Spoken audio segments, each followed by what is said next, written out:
लक्ष्मी का अपने घर में पूरा दबदबा था। हिटलर की तरह वो सारा काम अपने पति और बेटे से करवाती।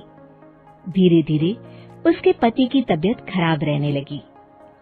सुनो जी, अब आप बुजुर्ग हो गए हो, काम में भी अब हाथ आपके फुर्ती से नहीं चलते। अरे भाग्यवान, भगवान से डर।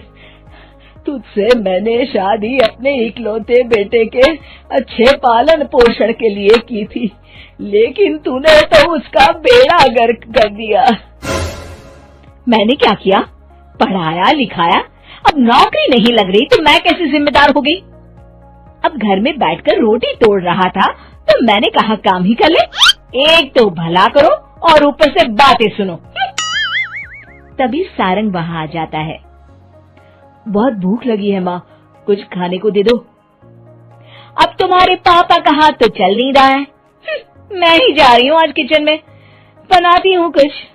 हे भगवान, कैसे होगा इतना काम मुझसे?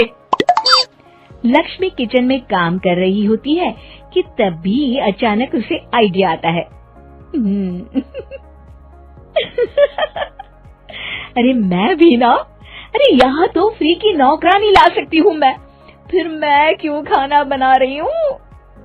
उस दिन लक्ष्मी सारंग की पसंद का खाना बनाती है और बैठकर उसे बड़े ही प्यार से खिलाती है। खा ले बेटा, खा ले, पेट भर के खा ले। अरे रुक, मैं तेरे लिए ना गर्मा गर्म रोटियां लाती हूँ। सारंग और उसके पिता एक दूसरे की ओर बड़े ही हैरानी से देखते हैं। बेटा सारंग, जरूर दाल में कुछ काला है, वरना ये औरत तो हमें बासी खाना भी सुकून से ना खाने दे। सुनील की बात लक्ष्मी सुन लेती है और जोर जोर से चिल्लाने लगती है। अरे हाँ, भलाई का तो जमाना ही नहीं रहा। एक तो आग में खुद को जलाकर तुम लोगों के लिए खाना बना रही हूँ और ऊपर से तुम्हें दाल काली लग रही है। अरे माँ, पिताजी का ये मतलब नहीं था, तुम बुरा मत मानो। अरे हाँ बेटा, तू कहता है तो मान लेती हूँ। लक्ष्मी सारंग के पास बड़े ही प्यार से बैठ जाती है और फिर कहती है, बेटा मैंने ना तेरी शादी करने की सोच ली है। अब तेरे पिताजी के हाथ भी नहीं चलते, तो सोच रही हूँ तेरे लिए बीवी ले आऊं। अब पता नहीं ना मैं भी कब मर जाऊं। अब ऐसे भाग्य भी कहाँ है हमारे। क्या कहा?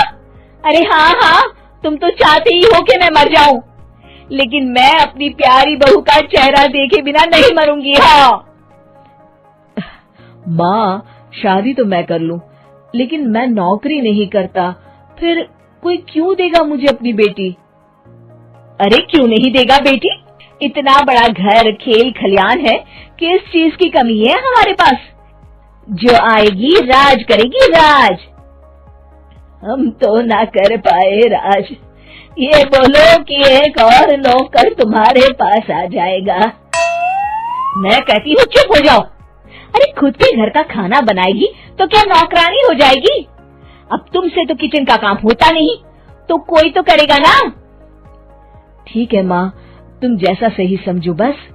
अब मेरी एक शर्त है, लड़की जो भी हो वो दिखने में कैसी भी हो या कहीं की भी हो, बस पढ़ी लिखी होनी चाहिए। अरे हाँ, ला देंगे पढ़ी लिखी बेटा, मैंने कौन सा काम करवाना है उससे। हाँ।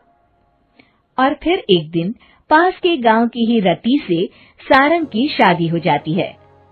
रति दिखने में बहुत ही सुंदर थी, साथ ही साथ काफी पढ़ी लिखी थी। रति को लक्ष्मी के सौतेले होने की बात पता नहीं थी। शुरू में जब रति ने सारंग को घर का काम करते देखा तो हैरान रह गई।